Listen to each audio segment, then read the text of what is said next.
ነት ከፈጠርን በኋላ ያኔ እናጠቃለን እናሸንፋለን ጠላት ከኛ የበላይነት መፍጠር አይችልም የበላይነት መፍጠር አይችልም በሶስት ነገር ጦርነቱ በእኛ በኩል ፍትሃዊ ጦርነት ነው በዚህ የበላይነት አይፈጥርም ምክንያቱም ፍትሃዊ የሆነበት ምንድነው ኢትዮጵያን ለማፍረስ ሲኦል ድረስ መሄድም ካስፈልገ እንሄዳለን ነው ያሉት ምን አረጋቻቸው ኢትዮጵያ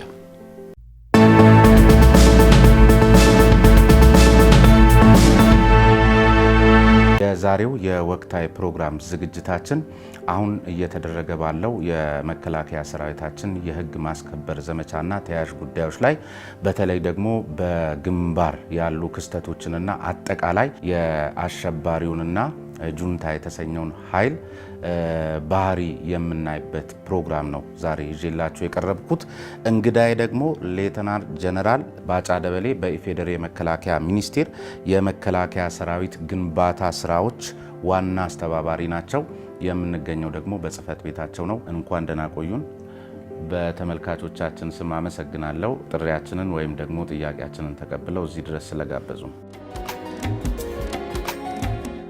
ወደ መጀመሪያው ጉዳያችን ስንገባ እንግዲህ ከዚህ ከህወሓት ወይም ደግሞ ከጁንታው ጋር በህግ ማስከበር ዘመቻ የተጀመረ የህግ የበላይነትን የማረጋገጥ ጉዳይ ወደ ጦርነት አምርቷልና ለጦርነቱ ወይም ደግሞ ለህግ ማስከበር ዘመቻው መነሻ ሆኖ የነበረው እንግዲህ የጥቅምት 24ቱ ጉዳይ ነው ብዙዎች የጥቅምት 24ቱን ጉዳይ በአንድ ሌሊት የተፈጠረ ክስተት አድርገው ይቆጥሩታል ሌሎች ተመራማሪዎች ደግሞ አጠቃላይ ከህወሓት የወራሪነትና የጠብ አጫሪነት ባህሪ ጋር አያይዘው ይመለከቱታልና ከዚህ ቀጥሎ የምናነሳቸውን ጉዳዮች በአግባቡ ለማየት እንዲመቸን በአጠቃላይ የዚህ የአሸባሪው ኃይልን ባህሪ አብራችሁ ኖራችኋል እርስዎ በተለይ በአመራርነት ከኢትዮ ኤርትራ ጦርነትም ጊዜ አብረው ነበሩ ከ20 ዓመታት ላላነሰ ጊዜ አብራችሁ ኖራችኋልና አጠቃላይ ከባህሪው እንነሳ የበለጠ ሌሎቹን ለተመልካቾቻችን ግልጽ ለማድረግ ይመቻልና ከዚህ እንነሳ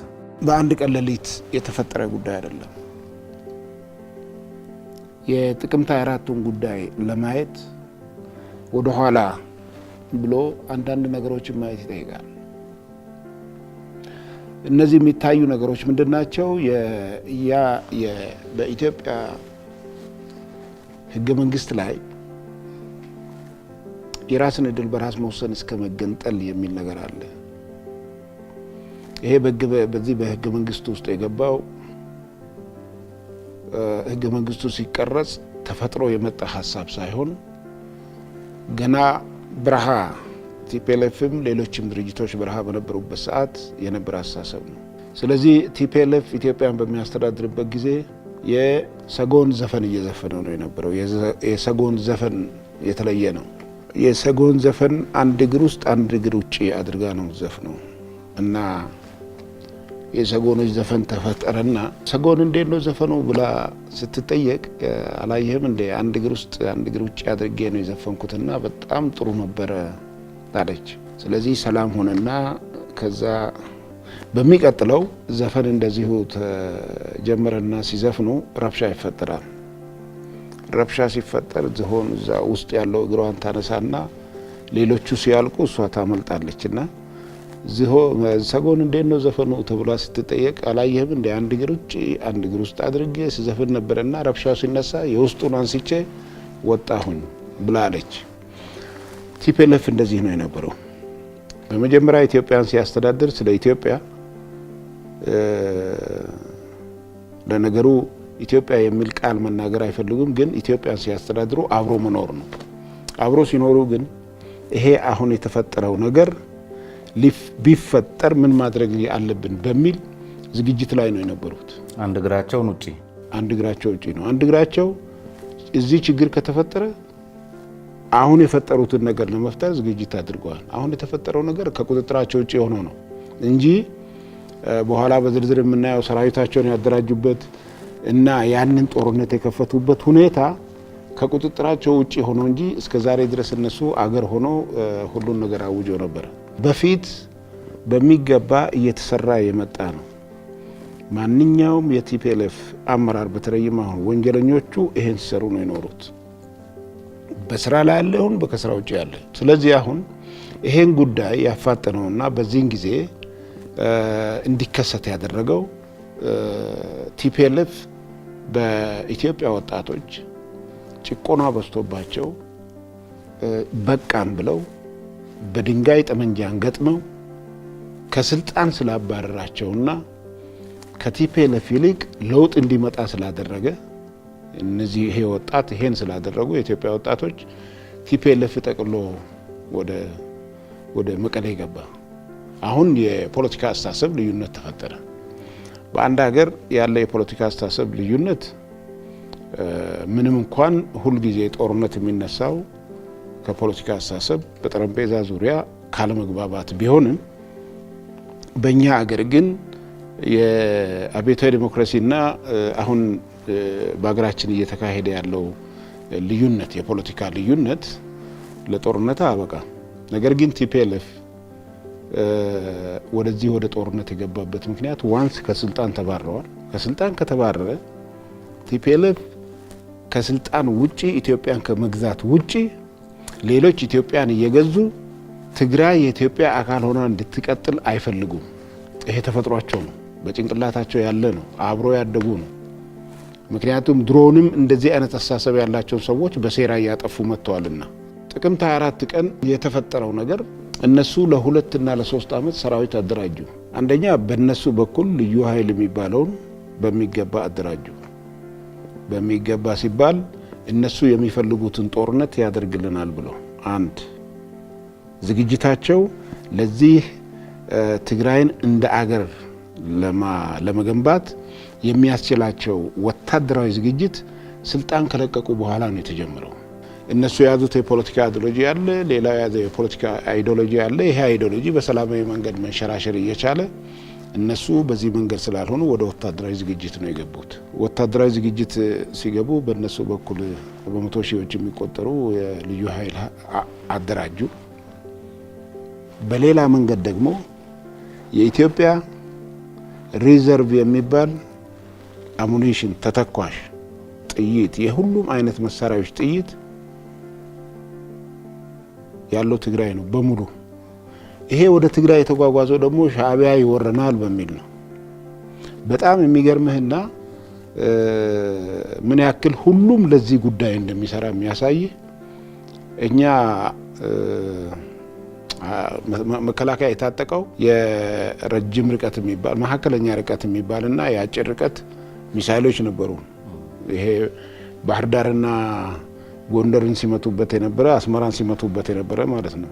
እሱ 2009 ለ2010 መግቢያ አካባቢ ነው ከዚህ ወደ መቀሌ የተጫነው።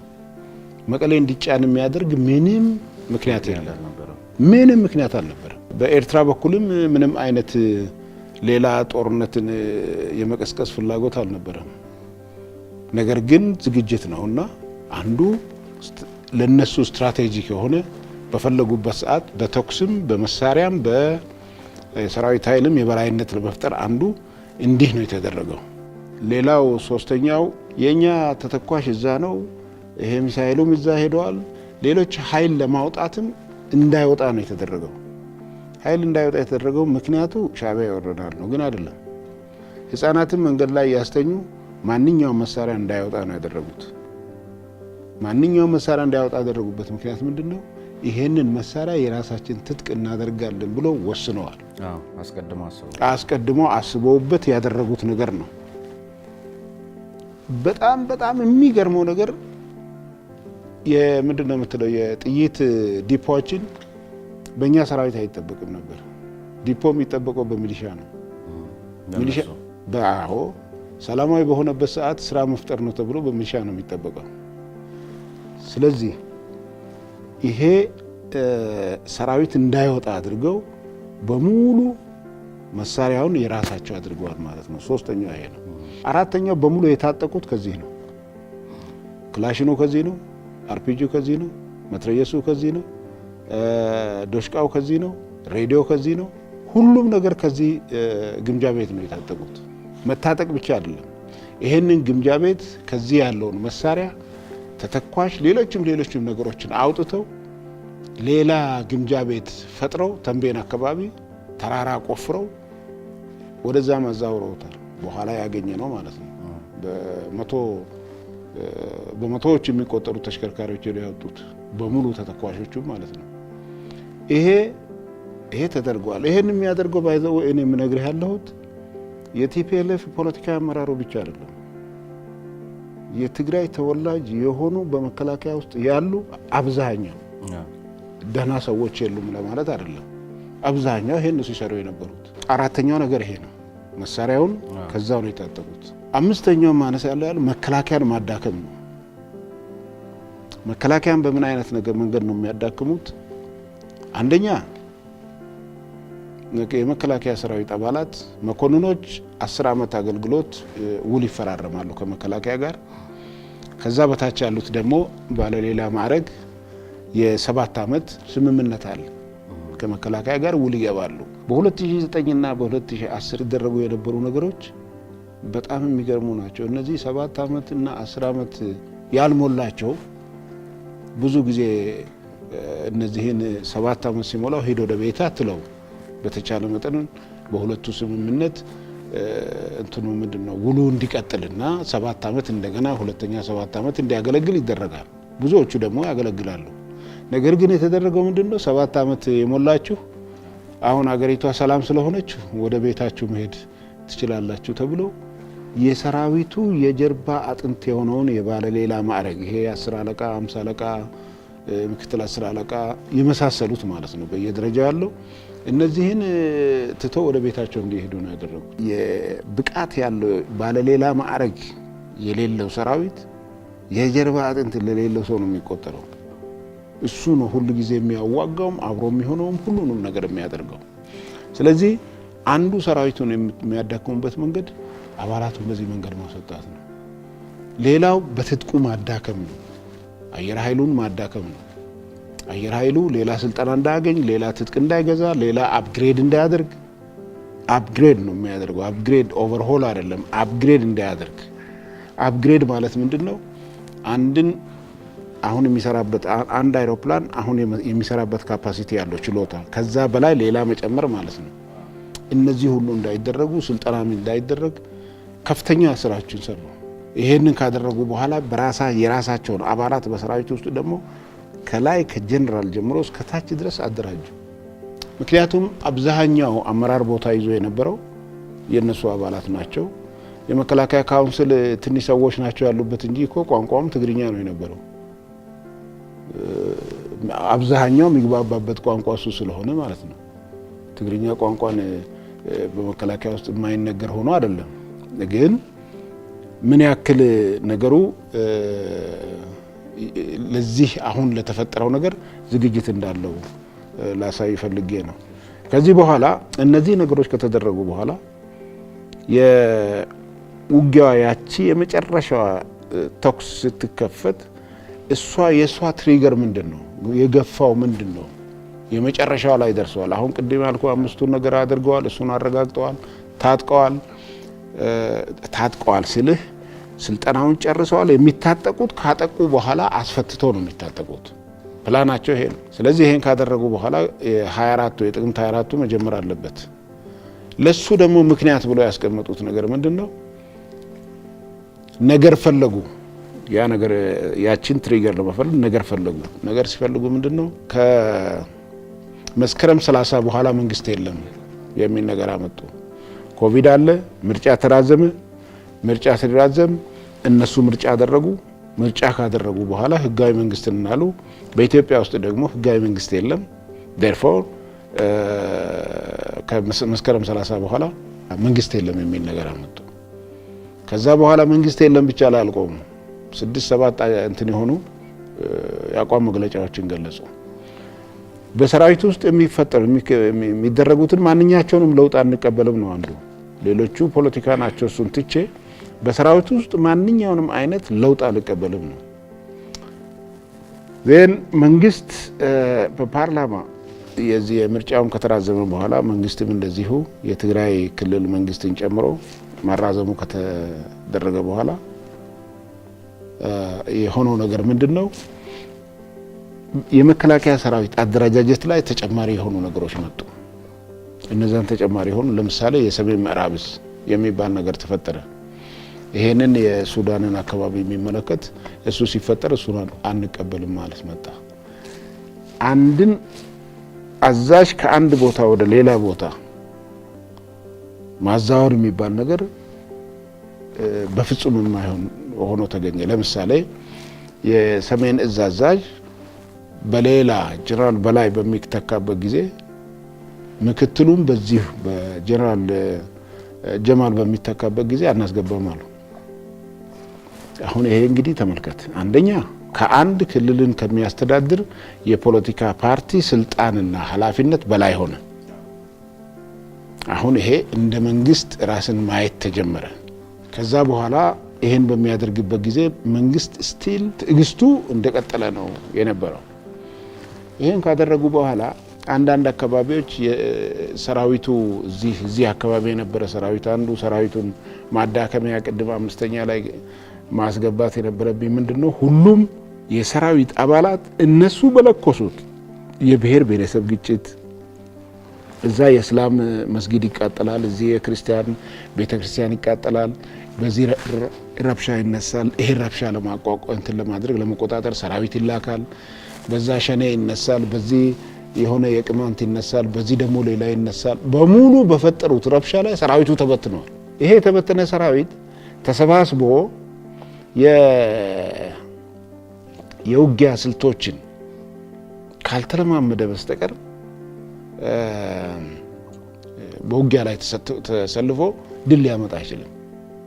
አንዱ የማዳከሙ ስልት ነው፣ አንዱ ስልት ነው ማለት ነው። 5ኛው ላይ መግለጽ የነበረብኝ እና መንግስት ያኔ እነሱ የሰራዊት አዛዦች የጀነራል በላይን የጀነራል ጀማልን ወደ ሰሜን ዕዝ መመደብ አልቀበልም በሚሉበት ጊዜ እነዚህ ተበትኖ ያሉትን የሰራዊት አባላቶች ሰብስቦ አንዳንድ ስልጠናዎችን ማድረግና ዝግጅት ማድረግ እንዳለባቸው አንዳንድ እንቅስቃሴዎችን ጀመረ። ይህን እንቅስቃሴ በሚጀምርበት ጊዜ ቁጭ ብሎ ተወያዩ። ጦርነቱን ሊያስከፍት የሚችል የፖለቲካ ፍላጎት ተጨባጭ የሆነ የፖለቲካ ፍላጎት አላስቀመጡም። ከኤርትራ ጋር ኢትዮጵያ አንድ ላይ በመተባበር ሊዋጉን ነው በሚል ውጊያውን ጀመሩት። ውጊያውን የጀመሩት ኢትዮጵያና ኤርትራ አንድ ላይ ሊዋጉ ስለሆነ አይደለም፣ ባህሪያቸው ነው። ባህሪያቸው ኢትዮጵያን የማፍረስ ቀደም ብሎ የነበረው ባህሪያቸው ስለሆነ እሱን አፍርሰው ኢትዮጵያ የምትባለውን ነገር አጥፍቶ ትግራይ የምትባለውን ነገር መመስረት ነው። ይሄ የመጨረሻው ድንጋይ ራስ የሚፈጥረው የሚያስበው ሀሳብ ነው። ምንም አይነት ከህሊናው ጋር የሚነጋገር ሰው እንዲህ አያደርግም። የፈረሰች ኢትዮጵያ ኖራ ትግራይ አይፈጠርም። ዳሴት እሱ ነው እና ይሄ ጥቅምት 24 የተጀመረው ነገር ድሮውንም ታስቦ የመጣ ነው። ስለዚህ መጨረሻ ላይ በኢትዮጵያ አሁን ይሄን ያደርጋሉና ውጊያ መጀመር አለብን ተብሎ ተወሰነ። የቀረውን የኢትዮጵያ ሰራዊት ሊዋጋን አይችልም አሉ። አይዋጋንም፣ ከላይ እስከታች ድረስ መሪዎች እኛ ነን፣ መሳሪያውን ይዘናል። እዚህ ያለው የኢትዮጵያ ተተኳሽ ወይም ደግሞ አሙኒሽን ይሄ ትጥቅ ከ85% ትግራይ ነው ያለው። ስለዚህ ምንም አይነት ትጥቃቸው ላይ ጥይት የላቸው፣ የሁሉም መሳሪያ ጥይት ስለሌላቸው አንድ ቀንም ሊዋጉን አይችሉም። ሁለተኛ ደግሞ ተበትኖ የነበረ ነው፣ ስልጠና አልወሰደም። እሱም ስልጠና አልወሰደ ሊገጥመን አይችልም። ሶስተኛ ደግሞ ይሄ መሪም የለውም። መሪዎች እኛ ነበርን አልነበሩም፣ በተጨባጭ በውጊያ አልነበሩም። እሱን ሌላ ጊዜ ያነሳላለሁ እና መሪዎችም እኛ ነን የነበርነው። አሁን መሪ የላቸውም። ስለዚህ የኛን የትግርኛ ተናጋሪውን ካወጣን የሚቀረው እረኛና ምርኮኛ ነው ያሉት። ስለዚህ አይዋጋንም የሚል ነገር መጣ። ይሄን ካደረጉ በኋላ ይሄን መሳሪያ የያዘው ጭንቅላታቸውን ከሚገባው በላይ ራሳቸውን ካልኩሌት እንዲያደርጉ አደረጋቸው። ዜን ኢትዮጵያን የመበተን ጉዳይ፣ ትግራይን አገር የማድረግ ጉዳይ ዛሬ በአንድ ሌሊት ታስቦ የመጣ ሳይሆን በሚገባ ስትራቴጂካሊ እየተሰራበት የመጣ ጉዳይ ነው። ምን ያህል ነው ፈተናው? በመከላከያ ሰራዊታችን በማጥቃትም ሆነ በመከላከል ረገድ በድንገት በፍጥነት በስውር ነገሮችን ለማከናወን እንዳይችል ያደረጉ በርካታ የሶሻል ሚዲያ እንትኖች ነበሩና ይሄ በጣም ሊፈትናችሁ እንደሚችል ምንም ጥርጥር የለውም። የፈተናውን ደረጃ ቢነግሩኝና በዚያው ደግሞ ምን እንደተማራችሁበት አያይዘው ቢገልጹልኝ። እውነት ነው ከገለጽካቸው ነገሮች የአንድን ጦርነት ከሚመሩ ወይም ደግሞ የጦርነቶች ህግጋት የሚባሉ አንዱ የሚስጥራዊነት ነው። ሚስጥራዊነት ማለት ድንገተኝነትን መጠቀም ማግኘት አለበት። ድንገተኝነትን ያላገኘ ወታደራዊ ዘመቻ ባለድል አይሆንም።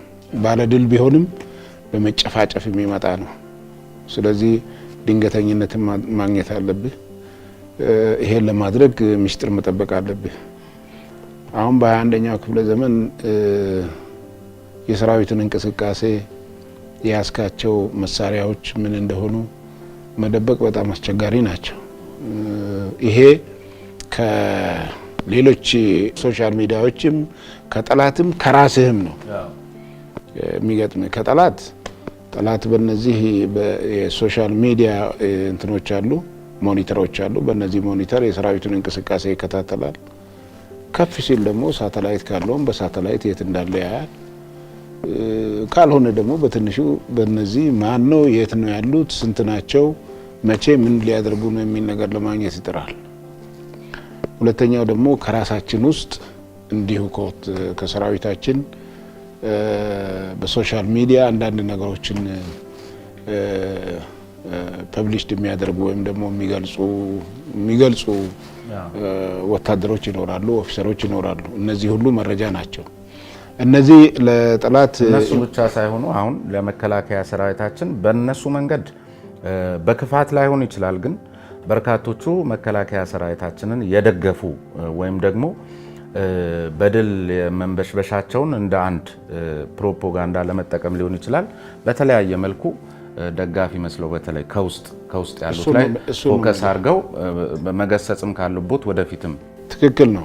አሁን የኛን ወታደሮች ከክፋት ተነስቶ አይደለም ይሄን የሚያደርጉ። የኛ ወታደሮች ብቻ ከክፋት ተነስቶ ሳይሆን ያሉበትን ደረጃ ያደረጉትን ነገር ህዝቡ እንዲያውቅ ለማድረግ ይሄ ለጠላት ኢንፎርሜሽን እንደሚሰጥ ሳይገነዘቡ የሚያደርጉት አለ።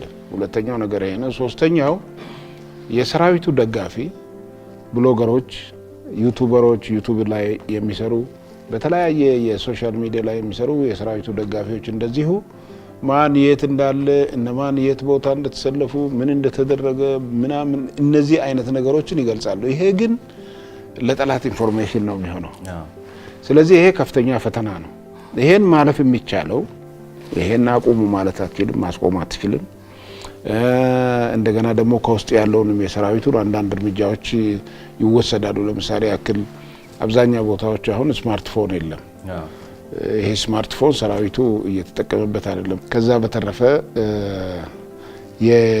የብሎገሮችንም የደጋፊዎችንም የጠላትንም እንትን ለማድረግ ለመቆጣጠር የማይቻል ስለሆነ የምትሰራውን ስራ እና መቼ የት ቦታ እንደምትሰራ እሱን ሚስጥራዊ ማድረግና በፍጥነት መጨረስ ነው። አንደኛው ነገር ይሄ ነው። ሁለተኛው ሁሉ ጊዜ አጥቂ በምትሆንበት ጊዜ በማንኛውም የበላይነት መፍጠር አለብህ። በሰው ኃይል የበላይነት መፍጠር አለብህ። በመሳሪያም የበላይነት መፍጠር አለብህ። ከዚህ የተነሳ እኛ ደግሞ ያለንበት 21ኛው ክፍለ ዘመን ነው። ቴክኖሎጂ የተስፋፋበት ዘመን ነው። የገጠምነው በጦርነት አመራርም ያልተሳካላቸው በግጭት እንጂ በሰላም መኖር የማይሆንላቸው በሌብነት የኖሩ ወዳጅ መስለው ስልህ ስመው ከንፈራቸውን ሳያነሱ ከሚነክሱ ሰዎች ጋር ነው፣ ከምናውቃቸው ሰዎች ጋር ነው እየተዋጋን ያለ ነው።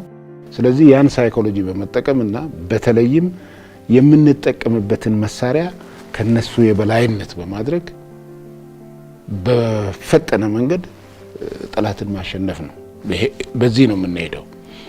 ይሄን ስለምንሄድ በማንኛውም ጊዜ ህዝባችንም ማንም ሊያውቀው የሚገባ ከጠላት የበላይነትን ለመፍጠር ስራ እንሰራለን። ከጠላት በማንኛው የበላይነት ከፈጠርን በኋላ ያኔ እናጠቃለን፣ እናሸንፋለን። ጠላት ከኛ የበላይነት መፍጠር አይችልም። የበላይነት መፍጠር አይችልም በሶስት ነገር። ጦርነቱ በእኛ በኩል ፍትሃዊ ጦርነት ነው። በዚህ የበላይነት አይፈጥርም። ምክንያቱም ፍትሃዊ የሆነበት ምንድነው? ኢትዮጵያን ለማፍረስ ሲኦል ድረስ መሄድም ካስፈለገ እንሄዳለን ነው ያሉት። ምን አረገቻቸው ኢትዮጵያ?